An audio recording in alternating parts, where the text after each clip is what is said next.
Hi, everybody. This is 𝗟𝗲𝘁'𝘀. Welcome back to the Superhumans at Work workshop. I have an incredible individual today who's going to walk us through building our business infrastructure. So, if you are a small business owner looking to grow, maybe you've already been growing rapidly and you feel there's maybe a bit of chaos just getting started, or you want to get it on the right foot, this is the session for you. Get ready. For 60 minutes, we're going to go deep into this topic of what is business infrastructure, why do you need it, and what happens when you put it in place. And our guest to do this is Alicia Butler Pierre, who is a speaker, author, podcaster, and consultant. She is the founder CEO of 𝗟𝗲𝘁'𝘀, a global operations management firm specializing in designing business infrastructure and processes for fast-growing small businesses. Now, we're going to be paying attention. I had a chance to interview her on my Instagram before, and it was such a mind-blowing session that I want to make sure you all get to experience here as my Valley members. So Alicia, thank you so much for being here. Oh, thank you. Thank you again, Jason. It's such a pleasure to be here with all of you today. I don't know where you are in the world, but we will definitely get to that because I am interested to know where everyone is joining. So wherever you are in the world, good morning, good afternoon, good evening even. Let's go ahead and get started. Jason, thank you for that wonderful introduction again. Can you all see my screen? You should see a slide that says, let's build our business infrastructure. Absolutely. Okay, perfect, perfect. So this is what we're going to attempt to cover in the next hour. We'll go through some introductions. Again, I want to know more about you and where you are in your business, if you're experiencing rapid, fast growth. We're then going to get into defining what exactly is business infrastructure. And we'll actually go through 3 different exercises in this workshop today to teach you how to build the basics of that business infrastructure foundation. We'll then wrap up with some of the next things that you can start doing to take these exercises that we'll go through together even further. And at the end, we will have an official Q&A. So if you do have some questions, please hang on to them. I promise we will get to them, or as many of them as we can, toward the very end. So Jason, again, you were so kind enough to give such a great introduction, but that was the more formal technical stuff about me, right? But I always like to share some other fun facts about me. I am a lover of ancient civilizations, and one of the highlights of my life so far has been my opportunity to actually volunteer on an excavation project in Luxor, Egypt. So that was several years ago. That's the picture that you see here on the far right-hand side of me at one of the temples in Luxor. I love to travel internationally.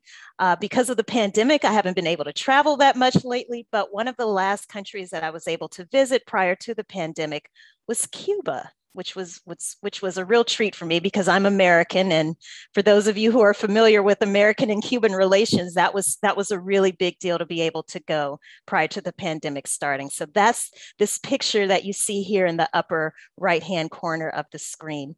One of my favorite social media platforms is LinkedIn. So if you are on LinkedIn and you want to connect with me, feel free to look me up there and we can connect. So now I want to know a little bit more about you. I know some of you have already started to drop in the chat where you're located, but I would love to see right now, if you could just start typing in, where are you located? Where in the world are you right now? And I'm going to open up the chat here. Chicago, Mexico, Switzerland. I remember seeing someone in Berlin, Zurich, France, Israel, Brazil, New York. I think I also saw Colorado earlier. Okay, Germany, great.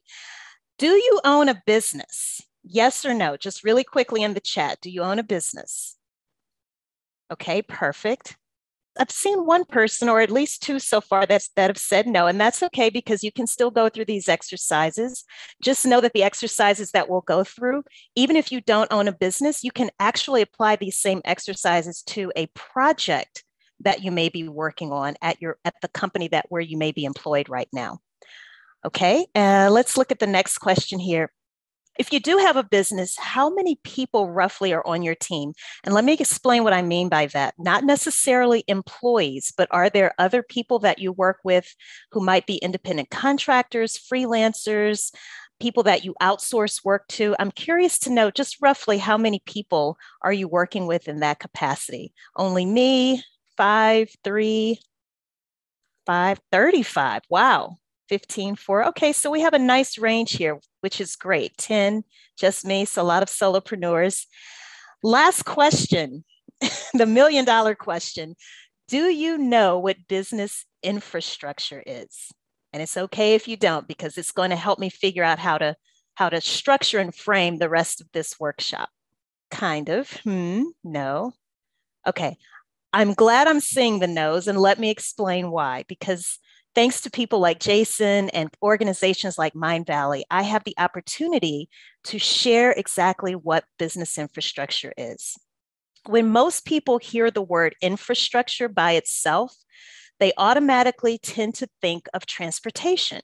And when we talk about transportation infrastructure, it's really all about connecting these different modes of transportation so that people and goods can move about as seamlessly as possible. So as you see in this picture here, we have an airplane, there's highways, there's a train system, we also have ships, there's multiple modes of transportation.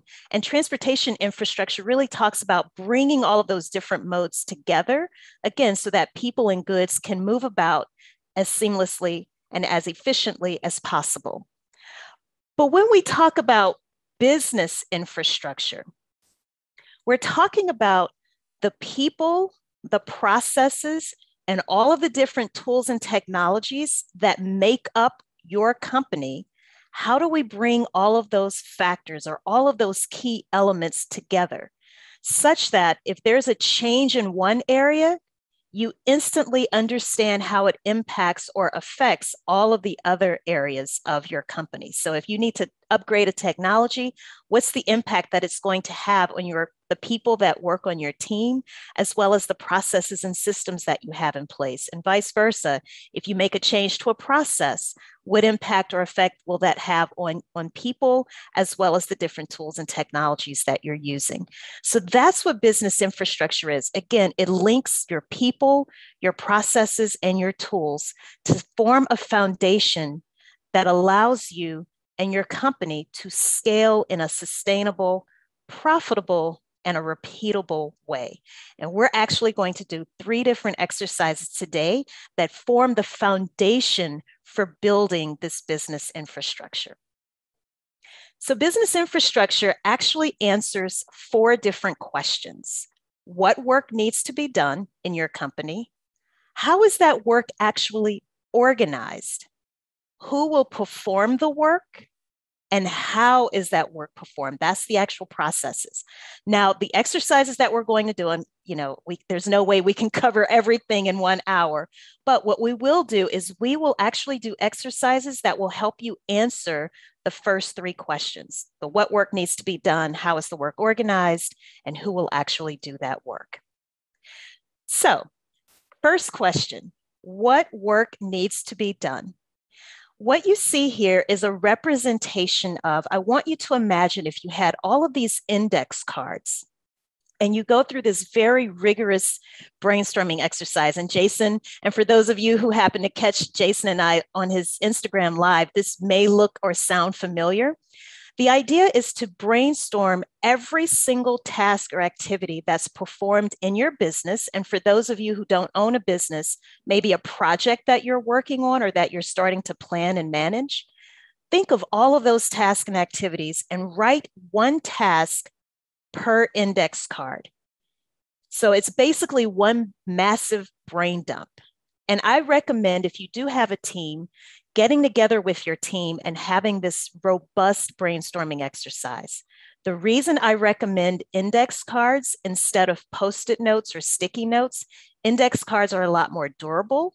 And as you'll learn later, you're going to be using these index cards over and over and over to figure out different pieces of your business infrastructure. So you want to make sure you're using something that's really durable and that can be used over and over and won't degrade over a period of time.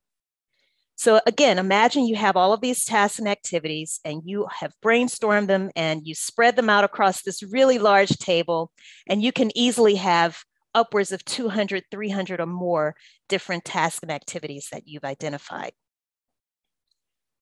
So in order to perform this exercise, you're going to hear me describe the analog or low-tech way of doing this versus a remote or more digital way of putting together these pieces of your business infrastructure.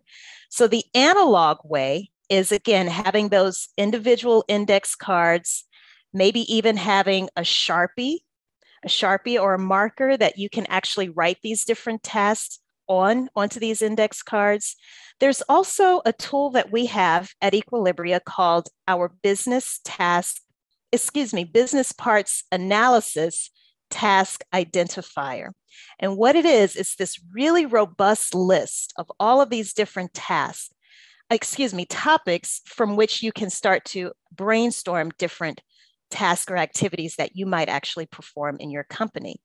Now, Jason actually shared a link to another slide document that you should be able to access. And if you can't, please let us know in the chat. But on the very first slide, you should see a blown up version of all of these tasks. Again, topics. I'm sorry, I keep saying tasks, but I intend to say topics, segmented according to different areas of business. So there's something for legal related topics, there's technology related topics, operations, business development, marketing, sales, and accounting. So the very first thing that we're going to do together, this exercise, is we're going to identify some of the tasks that you perform in your company. So the first thing that you want to do, if you haven't already, is go ahead and click that link that Jason provided in the chat. And if you need the link again, we can certainly make sure we get it in the chat again. And you'll notice that very first slide, it has a condensed version of all of those topics. When you look at the second slide, you're actually going to see these placeholders. You should see a total of 24 of them. What I want you to do over the next 6 to 7 minutes is I want you to take a look at all of the topics that you see on the first slide and start to brainstorm about 4 activities or tasks that you are performing that relates to those different topics. For example, under the accounting area, you'll notice one of the topics is accounts receivable. You might look at that topic and say, well, one of the tasks that we perform in our company is we have to always issue an invoice or send an invoice to our customer. So that would be a task that you would actually type in on the second slide. So we're going to go ahead and take a break for about 7 minutes. And I want each of you to go through that exercise. Please ask questions if you have questions specific to this exercise. And then when we come back, we're going to ask for someone to volunteer and share their screen so that we can see what you've come up with so far.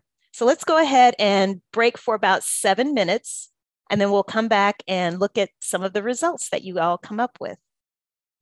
All right, Alicia, I do have a question for you. Is we have access to these slides. To be able to edit them, should we be copying these slides in some way?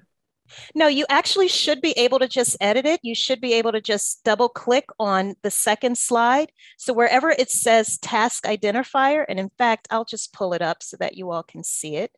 Can you see this on my screen by any chance? Yeah, I can see it.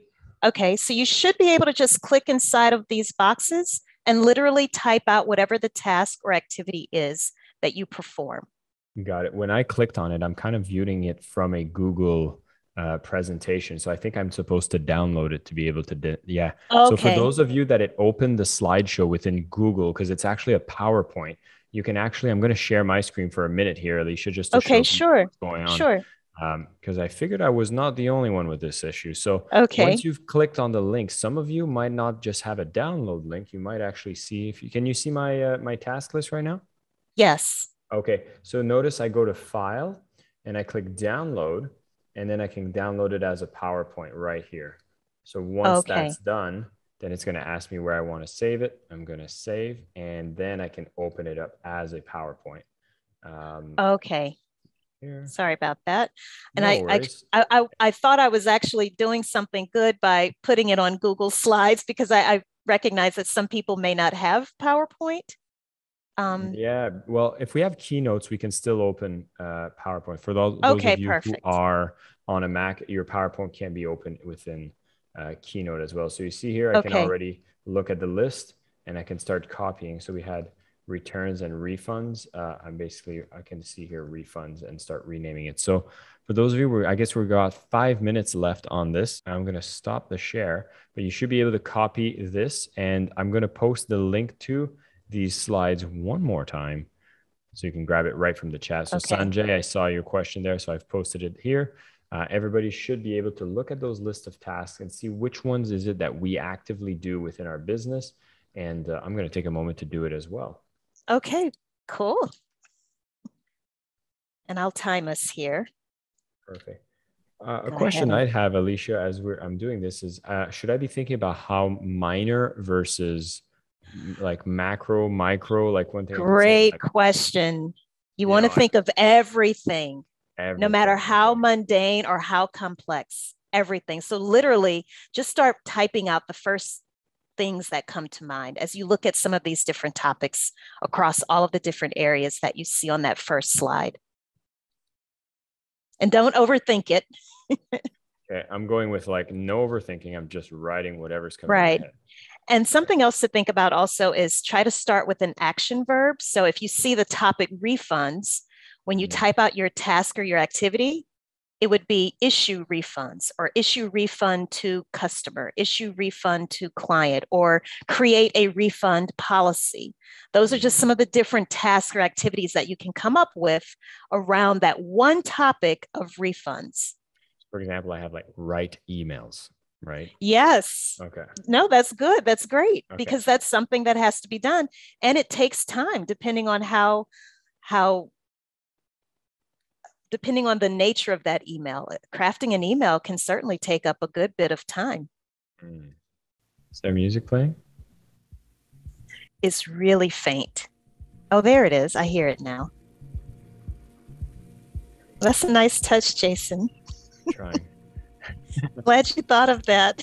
I love music, especially if I need to come up with a list of things that I actively do regularly. Okay, so someone just also mentioned it's saying view only, so you will have to download the file. Yeah, so Nanayan, what I'll do is I'm going to share my desk. If you have a look at my screen right now,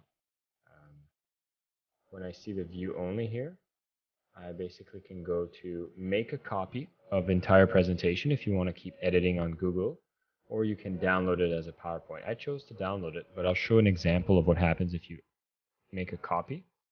It's going to make a copy of the entire slides, and you can keep editing it on the Google slides. So load up here. And then voila, I can come here and start typing. So record podcast. So I hope that works. Both of them work. I just realized actually doing it this way is probably even more fun. So, but I've started on my keynote, so I'm going to keep going.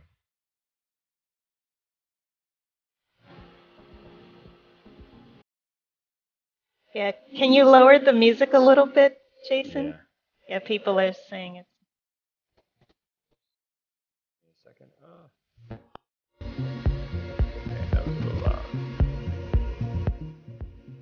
Better. It looks like someone else needs the link. All right. Copy. Apparently people don't like my music. Okay.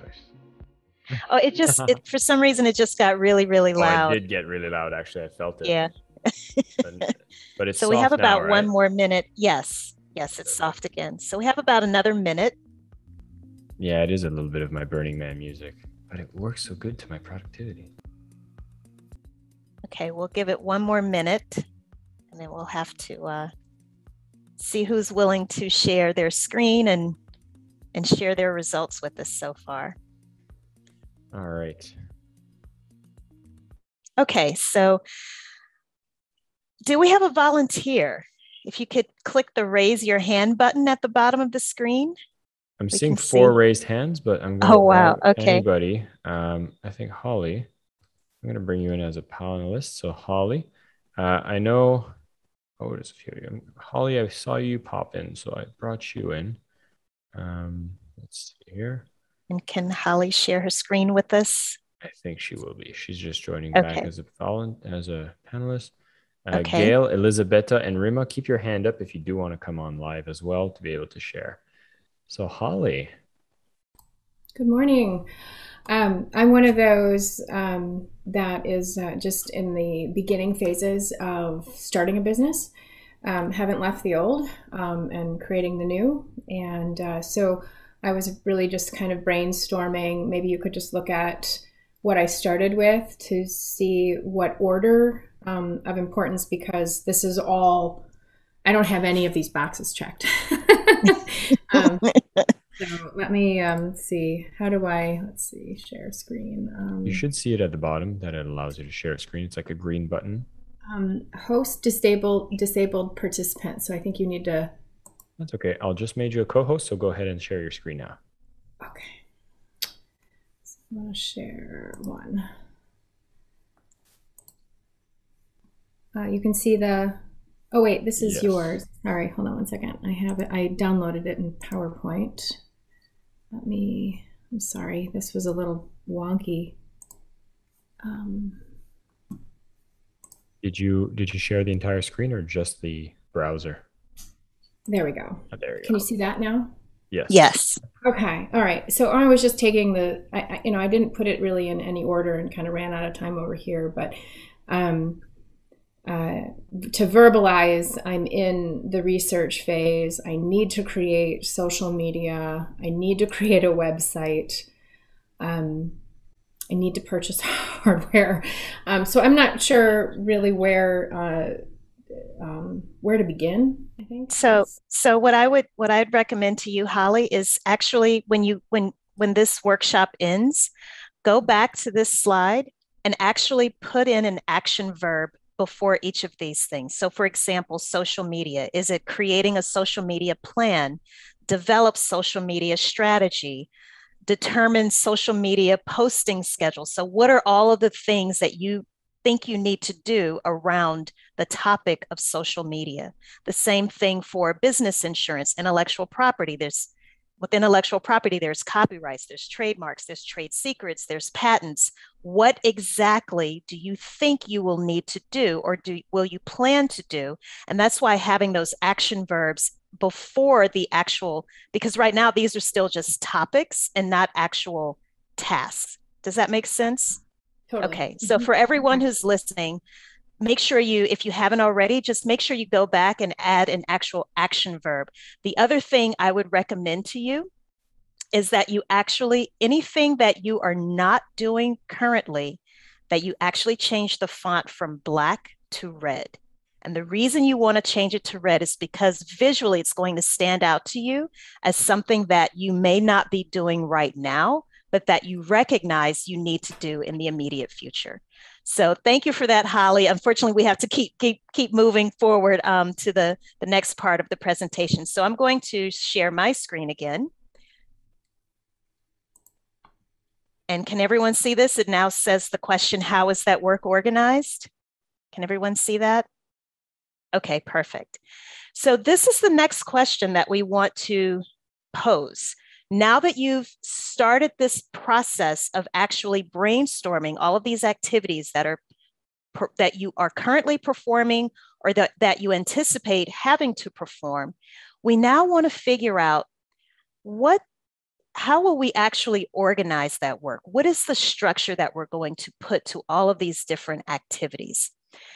The diagram that you see here on your screen to the left, what we've done is we've taken all of those tasks, those random tasks, and it's good, by the way, to make everything as random as possible. That's a great thing, actually, because the next thing that you're going to do is actually take all of those random activities and you're going to start to group them according to similarity and likeness. So again, in this diagram here that you see on the left-hand side of the screen, we've taken all of the tasks that start with A, and we've given it a department name of operations. The same thing with all of the tasks that start with the letter B, D, and E. Now, if we were doing this the analog way or the low-tech way, imagine having all of these different index cards, each of which has its own unique activity or task written on it. And you're just going to start almost playing like musical chairs with these index cards. You're going to start moving cards around across this large flat surface, usually a table, and you're going to start to group the tasks that are similar in nature into columns along that table, which actually brings us to our next exercise. So we're not breaking out into breakout rooms, but we're going to take about maybe another 5 minutes this time. And what I want you to do is look at all of the tasks that you've identified on the second slide. You're going to copy, or you could cut. You can either cut or copy and then paste each of those activities onto slide 3. And you're going to click and drag and organize them in such a way that everything that you group into a column on slide 3 is similar in nature. So for example, if you have a task that says issue refunds, collect payment from customer, you might look at those and say, you know, those all have to do with, those are similar in nature because it all has to do with money. So let's group those two tasks or activities together into a column on that third slide. And then the next thing you're going to do is, once you get all of those tasks that you've identified on slide 2 over onto slide 3, organized again into columns, you're going to notice that there's a row at the very top that says departments. Those are just placeholders. You want to identify the name of the department that you would associate those activities to. So again, using the example of refunds and collecting payments from customers, you might look at those tasks and say, yes, they both involve money. They're kind of similar in nature in the sense that they both involve money. If I had to assign these activities to a department, I would call that department our billing department, or the invoicing department, or the accounting department, accounting and finance department. So go ahead and spend about the next 5 minutes actually putting some structure to those activities that you just identified, and then assigning a name of a department to each grouping of those activities. And I want to bring up Sanjay's question here about, is there a possibility in activity that can go into multiple departments, more than one? Great point, because actually this is something that comes up all the time, especially when it comes to things like payroll, for example. There are some people who say, well, payroll is a human resources function. There are others who consider it to be an accounting or finance related function. Then there are some people that say, you know what, there are some payroll related activities that we do in multiple departments. So you can definitely copy and paste a particular activity across different departments, but try not to do that too much. Because the whole point is to try to really put some structure to it. But there certainly are some instances where there can be duplication across different departments. So that's a great question. Awesome. I'm going to share my screen so people can see how I'm doing it. And yeah, that would be great. I'm basically copying.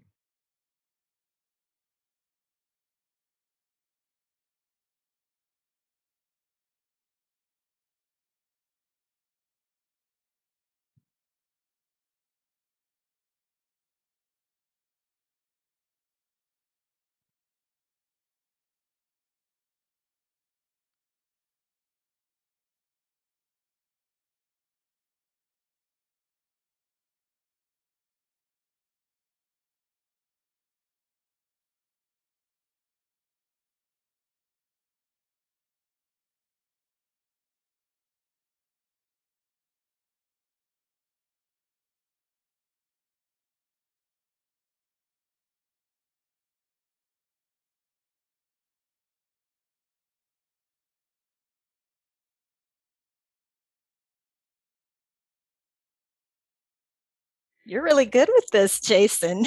You're fast. I do move fast, although I'm going to probably have some question, because this one is like...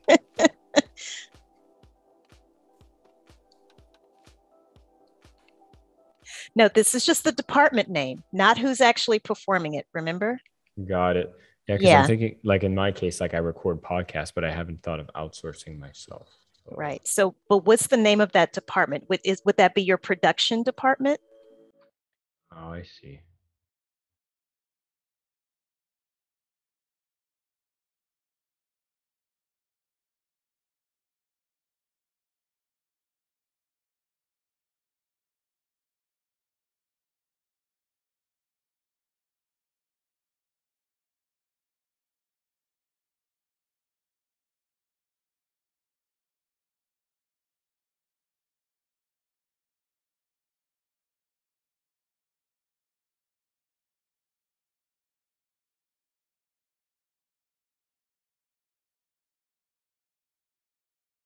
Perfect. I definitely didn't get to do as many as others, so my thing is a little.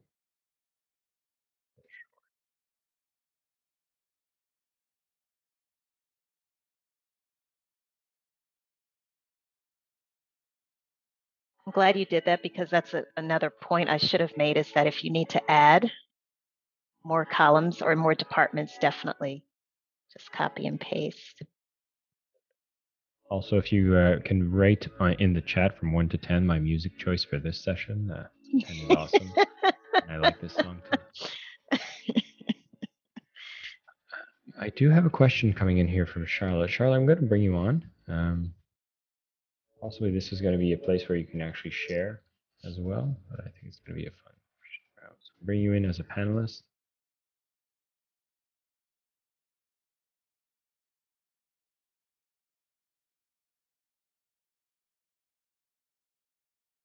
Yes. Ingeborg loves the music vibes, so I'm feeling good. All right, Charlotte, you want to go ahead and mute yourself? You can go ahead with your question. Good morning. I am. Hi, Charlotte. How are you? Good, thank you. So I'm asking this question because I find that people who do these tasks like to kind of hoard information, but it's kind of disjointed. So I wanted to know, is it better to have one centralized department that manages tasks that maybe various other departments send or submit information? Or is it better just to let everybody do their own thing separate? No. So are you talking about the actual brainstorming process? Is that what you're talking about, or? No. So for instance, my company may have won a grant, and part of the money goes to a division that does direct service. Maybe part of the money goes to training and development department. But I find that, people want to hold on to the information that they have. Is it better to have a grants management for multiple grants and everyone submit the data there versus everybody just do things in a disjointed way? No, we definitely don't want people doing things in a disjointed way. So I would suggest getting together with your team and going through this brainstorming exercise together. And then collectively, you all going through the process of also figuring out what is the structure? How is information supposed to flow? Because the more transparency there is, obviously, the better. But then it also gives everyone else who's on the team insight into what everyone else is doing. Absolutely. So you don't want it to be disjointed, because the minute someone can't be around for whatever reason, whether that person is out on holiday, that person is sick, COVID, whatever the case may be, you don't want everything to stop just because that one key team member can't physically be present to perform certain work. So definitely get your teams as involved in all of these exercises that we're going through right now. Get them involved as much as possible. Get that visibility and that transparency, and watch it transform things for you all. Plus, they'll have even greater accountability because they're actually participating in these exercises rather than you kind of being giving these directives. This is what everything looks like now, and this is the direction that we're going in. People will always be more receptive to change if they are actually a part of that change. So I hope that answers your question. Yes, it does. Thank you so Okay, much. you're welcome. Okay, so does anyone want to share what they've come up with in terms of their departments and the associated activities for those departments? No, Jason, you did a great job. Is there anyone who'd like to, to volunteer? We got Elizabeth, who's got her hand up. So I'm going to bring you up, Elizabeth. Okay. And let's see here. And Charlotte, I'm going to bring you back into the attendee role. Oh, nope, she could not be brought in as a panelist. So maybe we just go with mine. Unless you want to be brought on, just raise your hand. We can do it. But in the meantime, let's do mine for the sake of time here. Okay, so this is what I ended up with. I just put in, for right now, I just wrote admin for issue refunds. I didn't have many admin tasks. You can see where my preference of tasks lies, definitely not in the admin side. But then I went ahead, design, marketing, sales, production. I wasn't sure what to do about that, but it was for the podcast recording. And then I just put executive for like planning priorities or strategy type tasks. Okay, great. And you'll probably get more clarity. So where you have those activities, record and edit podcast, as you start to come up with even more activities, Jason, and as you continue working with your other team members and you all brainstorm even more activities, it'll probably become a lot clearer what that department should be called. I feel like when I'm doing this exercise, I'm almost doing like very high branch type of tasks. Like this is like one of them is like manage social media, kind of encompasses every activity of social media. Should we be trying, if we spend more time to this, to like break down what managed social media is? Absolutely.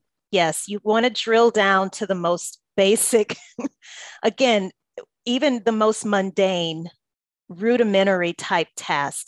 The idea is to be very explicit about everything that has to be done. So no task is unworthy of being documented. Capture as much of it as you possibly can. And just to give you all a sense of how long this would take in the real world when I'm doing these exercises with my clients, it takes anywhere from 4 hours. Sometimes we've actually had these brainstorming sessions last for 2 days. So it really depends on the size of the company. And that's why I wanted to get a sense at the very beginning, how large are some people's teams? And I remember someone saying 35, then you have the solopreneurs. So depending on how long you've been in business and how many people you have on your team, that hopefully gives you an idea of roughly how long this process can take. But always make sure you go back to those topics on the very first slide to kind of help jog your memory about certain things, because there may be things that you are doing that you just don't even think about. And then there could be topics that you've never thought about that you might need to have a discussion with your team members to figure out, well, this isn't something that we're doing right now, but maybe it is something that we should consider doing in the future. Okay, so I'm going to go ahead, and I know for the sake of time, I'm having trouble with my mouse now.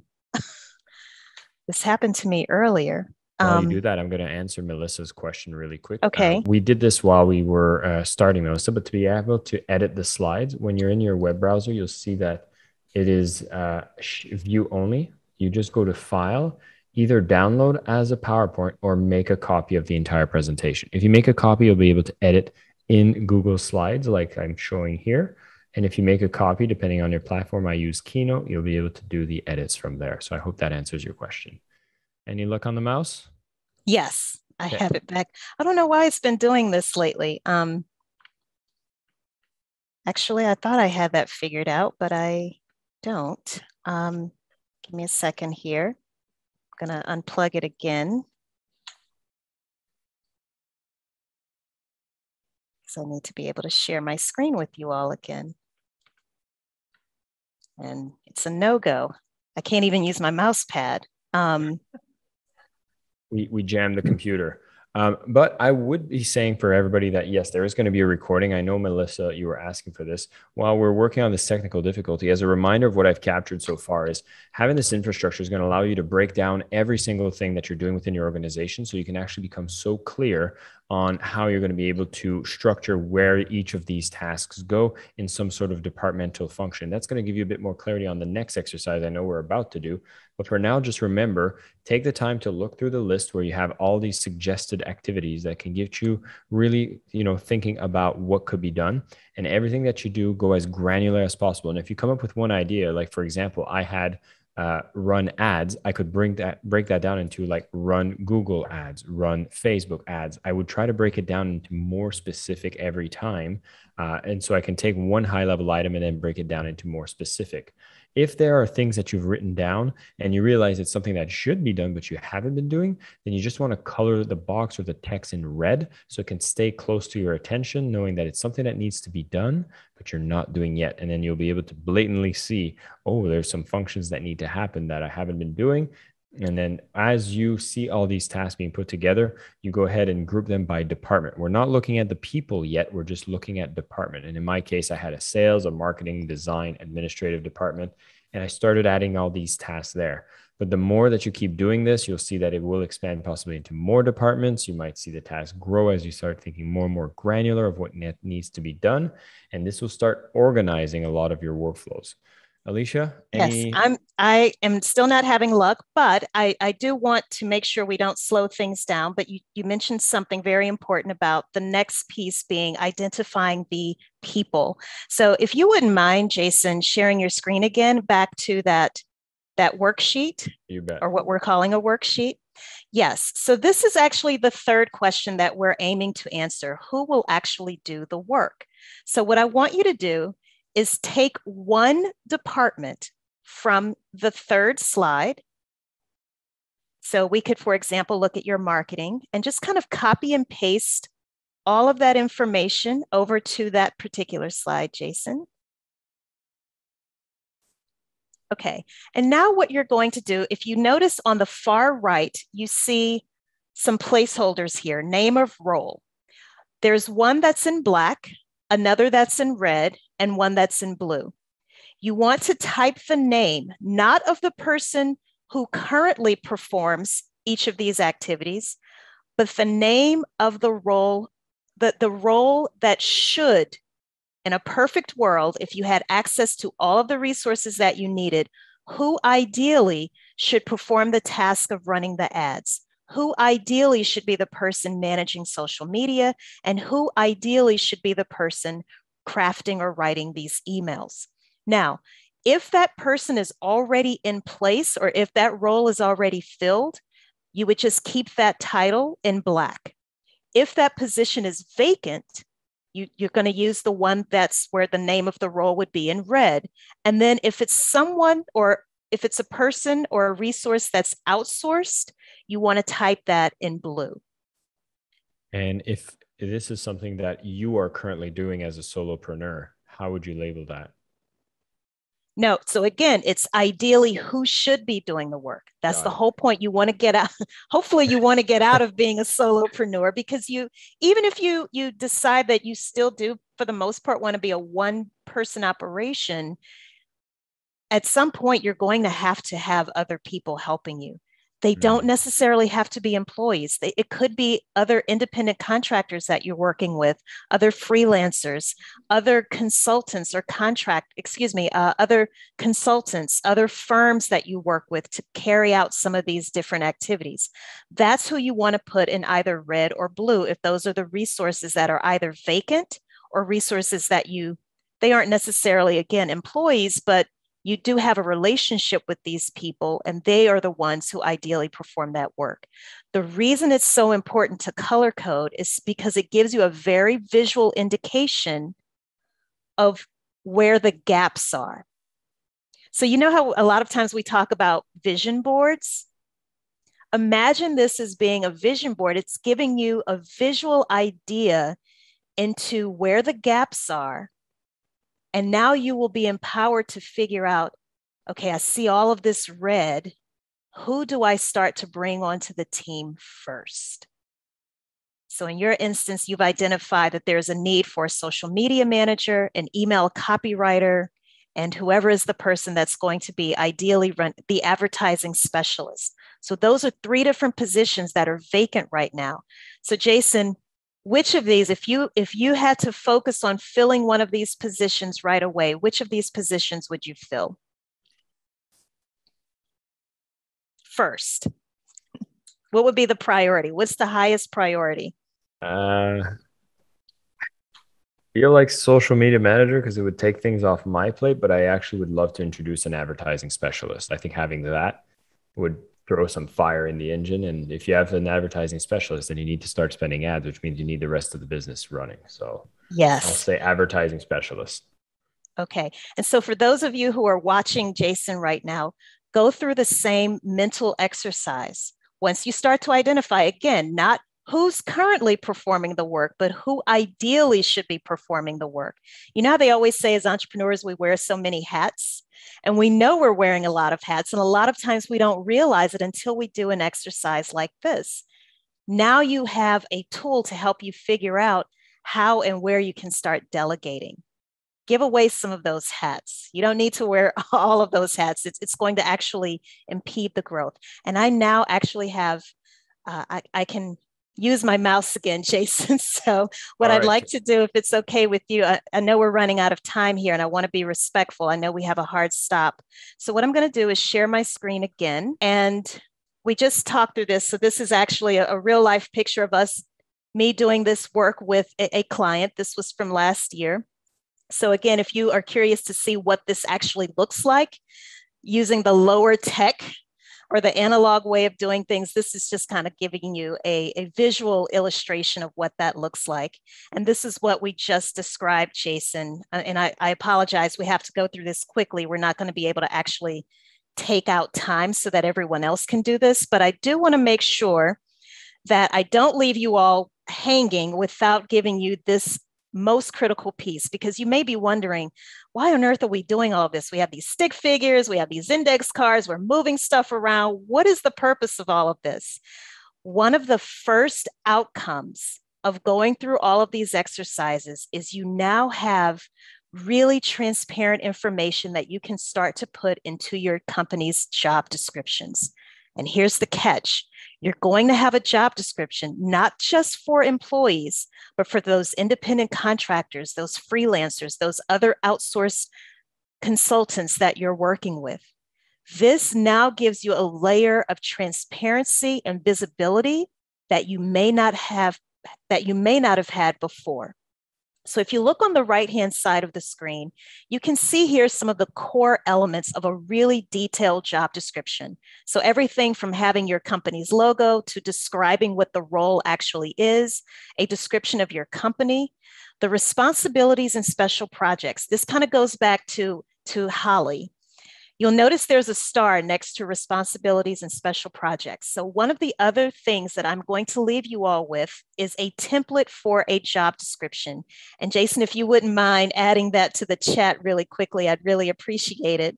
I'm on it. But all of those tasks that you've identified, so for example, with Jason, he referenced or he thought of an advertising specialist role.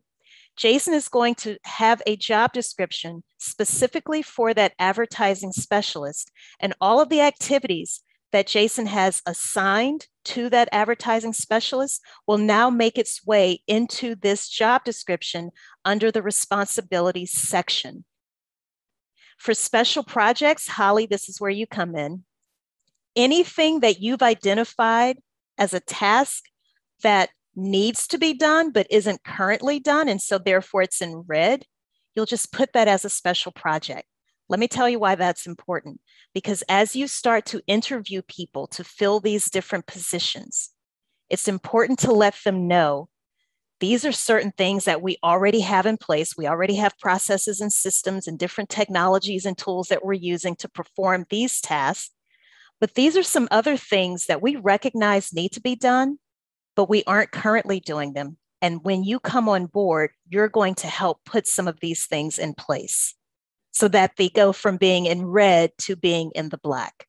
And then some of the other elements of the job description, qualifications and skills, different job requirements that you may have, benefits, if any, salary, if you're offering an actual salary, or if it's an hourly pay, proposed hours and travel, whether or not travel is required, and also any disclaimers. So again, you should now have a job description. I've provided it in a Microsoft Word document, but I also provided it as a PDF, just in case some of you aren't able to actually access it as a Word document. I wanted to make sure that you at least see what this template looks like, and just start populating it with the information that you have come up with from the exercises that we're doing today.